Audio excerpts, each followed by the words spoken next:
কয়দিন হলো ভাই? এখনো তো একটা মাস হয় নাই। সামান্য কয়টা দিন দিয়েছে। দুনিয়ার জমানো সমস্ত দাবি দেওয়া নিয়ে সবাই এখন রাস্তায় নেমে গেলে যারা এখন সরকারে বসেছেন তারা দেশটা গুছাবেন কিভাবে? এতদিন আপনাদের দাবি দেওয়া কোথায় ছিল? দাবি দেওয়াগুলো এতদিন করলেন না কেন? এখন এরা দায়িত্ব নিয়েছে জনগণের অনুরোধে। তারা তো ইচ্ছা করে এখানে আসেনি। তাদেরকে যদি সহযোগিতা না করে এইভাবে ব্যতিব্যস্ত করে তোলা হয়, তাহলে রাষ্ট্র পুনর্গঠন এবং মেরামতের যে কাজটা, এটা তো তারা করতে পারবে না। এখানে সকলের দায়িত্বশীল আচরণ আমরা আশা করি। যার যার দাবি আছে একটু ধৈর্য ধরেন। 15.5 বছর যদি ধৈর্য ধরতে পারেন, 2-1 মাস একটু ধৈর্য ধরেন, ওনারা একটু গুছিয়ে আনুক, তারপরে আপনারা স্বাভাবিকভাবে নিয়মতান্ত্রিকভাবে আপনাদের দাবিগুলা তুলে ধরেন।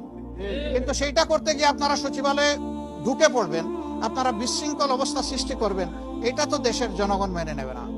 আপনারা কি দেশের জনগণের বিপক্ষে দাঁড়াতে চান? এরকম যারা দুঃসাহস দেখাবে, জনগণ কিন্তু তাদেরকে ক্ষমা করবে না। আমরা আশা করব যে তাদের সকলের শুভবুদ্ধির উদয় হবে এবং কারো উস্কানিতে, ষড়যন্ত্রে তারা পা দেবে না।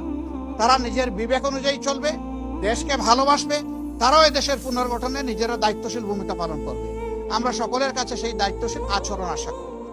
আমরা জামাতে ইসলামী হিসেবে আসবো না, এদেশের সচেতন জনগণ হিসাবে আসবো